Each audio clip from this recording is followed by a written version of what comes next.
Dad, welcome to Dressage Mastery TV. I am, yay! Or should I say yay? Because I actually wanted to have had the baby by now, but I'm 39 weeks pregnant, and my husband has said, Natasha, just calm down.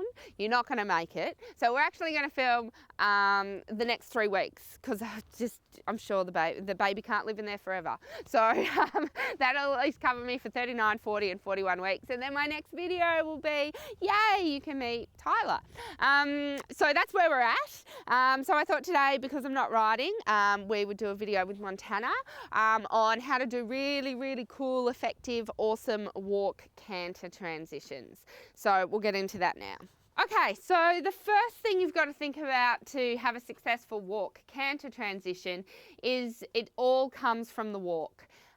If you don't have a good walk, if the horse is a bit lazy behind or not round enough or not active enough, it doesn't matter how well you ride the canter transition, the horse will ignore you and not canter.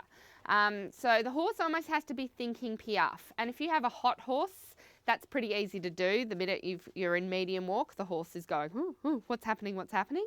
But if you have a lazy horse, you need to sometimes pick them up a little bit and make them think, okay, something's about to happen. Now, when I see riders do walk canter transitions to begin with, I see them tip forward. I see them, can you just really exaggerate a canter transition, Montana? Yep, so like, lean forward. No, that was crap, because that was not exaggerated.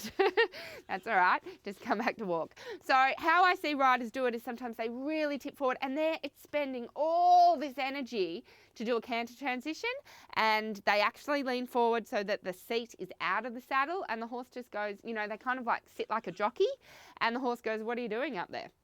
And you've lost all connection with your horse because your seat is actually out of the saddle. So you've got to make sure that the canter aid is coming from your seat.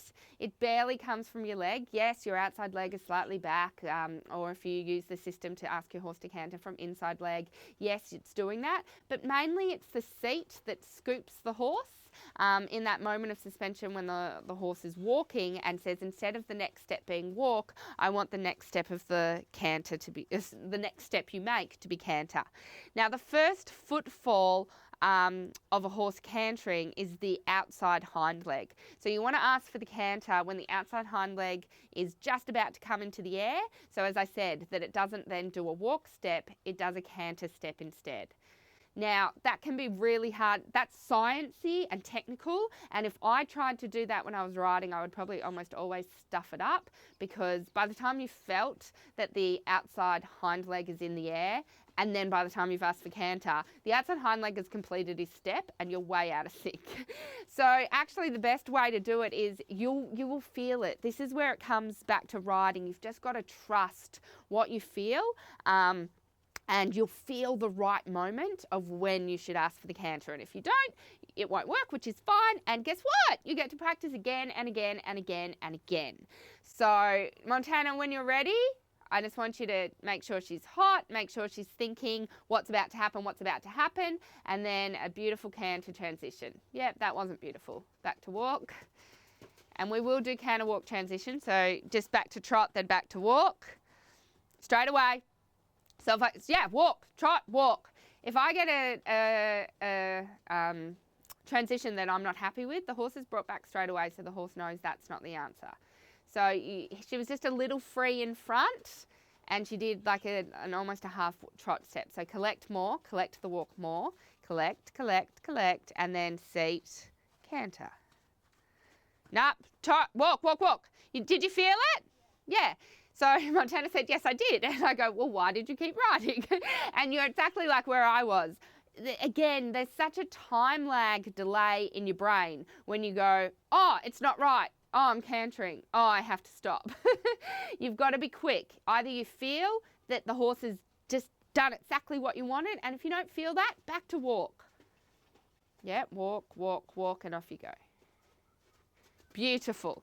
So we had 2 dodgy ones and then one that it was straight away into canter. And that's fine. That's what training's about. You've got to train the good one. So just a pat for her, and you would have wanted pat, inside hand, pat.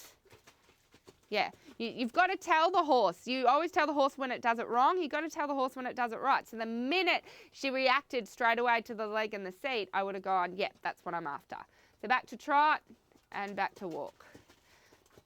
So that's walk canters. We'll link this video to, there's also a video of me doing walk canters. And if you have any questions, go to dressagemastery.com and I'm happy to help. Have a good week. Bye.